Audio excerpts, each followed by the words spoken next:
Hey guys, today we're going to remove duplicates using set. So you can see I've made a function called remove dupes.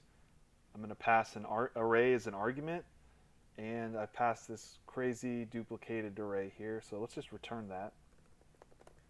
Return array and make sure it's working. So you can see we've got some duplicates here.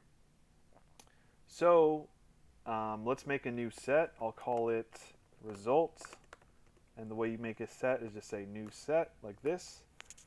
And now if I return result, you'll see I have a set with nothing inside of it. So let's start adding some elements to our set. So the way you do that is you just take your variable name and you just say add. And I'm going to copy and paste this a couple times and put a bunch of values in here. So let's do that. Okay. Now if I return the set, I have those values I added. Now there's a couple of other methods that you can use when messing around with like a set. I'll kind of briefly go over those. Like you could say has, and that's going to return a Boolean value if the set has that particular element. So let's check for 15, and that should return true. Let's check for 5, and that should return true. Now let's check for something it wouldn't have, like 8, and that's false. So that kind of makes sense. And you can also do like the delete method. So I'm going to delete, let's delete 5. Okay, you can see that 5 has been deleted, so cool. Alright, so that's all fine and dandy, but how do you delete duplicates with a set? So it's worth mentioning that a set is meant to have unique values.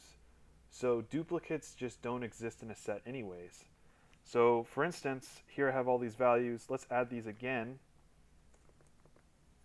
a bunch of times. So you would expect there to be multiple values in this set if it behaved like an array, but it doesn't, because you can see it only takes unique values. So if I come up to here and I've got this crazy long array and I want to make it a set, I can actually just pass array in the set here. So I'll pass array. Now when I return result, you'll notice I have just those unique values and not their duplicates. So how do I access one of these elements in the set? Well, I can't use this notation here. I couldn't say like result at 0 or nothing will happen, or I couldn't say like result at 1, index 1. So how do you get these unique values now that we've put them in the set? So you can actually just use some of the spread operator here. So I could just make a empty array and just use the spread operator result. And now you have those values extracted from your set. You might actually prefer putting that in a separate array. So say like new array equals, and then use the spread operator result. And you could say new array.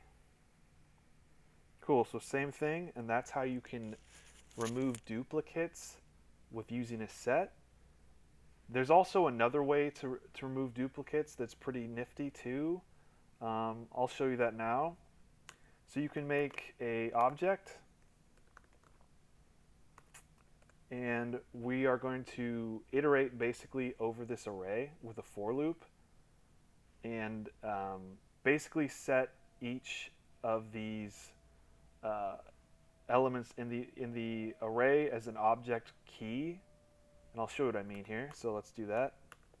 So we'll say let I equal 0, I is less than array.length, I plus plus. Okay, just common for loops here. Now let's just to clean up our code a bit, let's make an array, or let's make a variable called current. So let current equal array at index I. Now this is pretty simple.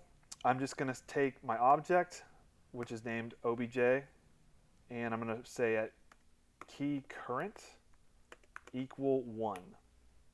Now what that's going to do is I'm making a property, whatever is at current, so it's going to say like 1, 2 equals 1. What does that look like, you may ask? Well, let's see. So if I return the object, you can see now that every element in the array has its own key and it's not duplicated because they're overriding each other when I'm iterating through this for loop. Each key is overriding it if there's a duplicate. So if I put like, let's put a bunch more ones in here and return, it's still just going to have that one key of 1, okay? So how do I extract these values that I want? Well, we can also call object.keys and then pass in our object now. And there you have it. I've done the exact same thing as using set to remove the dupes, but it might be easier in a lot of cases to use set, but you could also still use the object if that suits your fancy. So that is how to remove duplicates using set. Thank you for watching.